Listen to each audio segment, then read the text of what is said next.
Cool. Well, we had a couple questions. One, I'll give my opinion on, and then I'll let you answer. But Powell asked early on, what would we advise on someone who wants to create their first course but doesn't know what niche to pursue?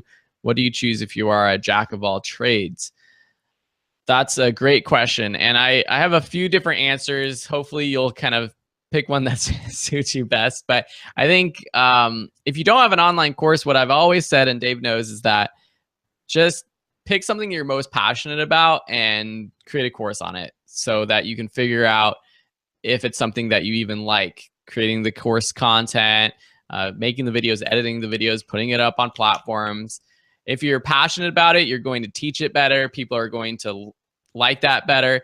You're going to be more authentic. And I think that's something that students like, is when you're authentic about something. So if you know about something that is trending or is a hot topic, it might not be the best idea to teach that as your first class, just because you might not be great at teaching online yet. So picking something you're passionate is great.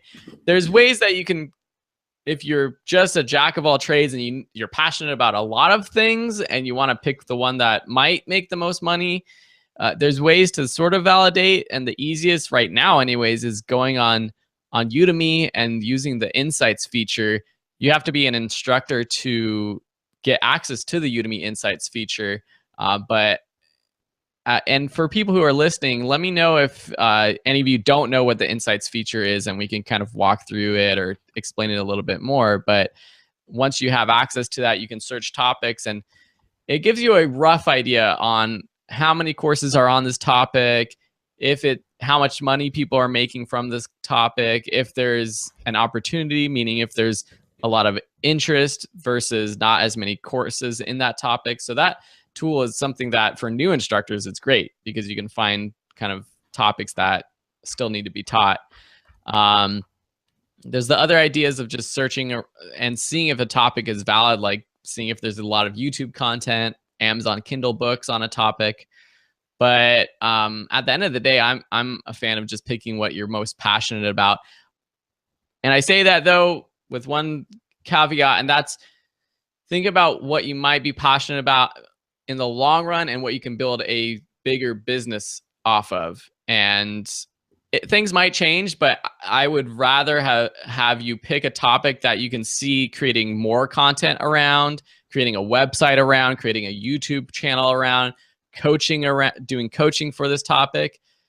So that kind of looking out into the future and seeing that as a possibility is also a good thing. Dave, any thoughts? Yeah, it was such a great answer. I really can't add too much to it. I totally second what Phil just said. And the only thing I would say is don't be afraid to put your first course up. If you have to make it a short course, like a 30, 40-minute course, just I would say focus more on getting a course published than you do on what topic it is or how perfect it is. Because we often stifle ourselves by thinking, man, we have this vision in our head of like the most perfect, incredible, heavenly course in the world that we have to make. And it doesn't have to be like that. You can just get your course up there and learn from that experience. Think of your first course as a learning experience or as your training wheels for when you really go for it. I'm not saying, skimp and don't do well on it, but I'm saying focus more on the fact that you want to complete your first course and get it up. See, in business, there's a lot to be said for momentum. And the key, I think, is getting your momentum going, getting yourself moving forward instead of slowing yourself down by too many, nitpicky, perfectionistic ideas. So that would be the only thing I would add to Phil's awesome answer. Thanks. Cool. Hopefully that answers your question, Paul. If you guys have any questions, please post them in the comments. We will ask them, or any questions or just topics you want us to talk about.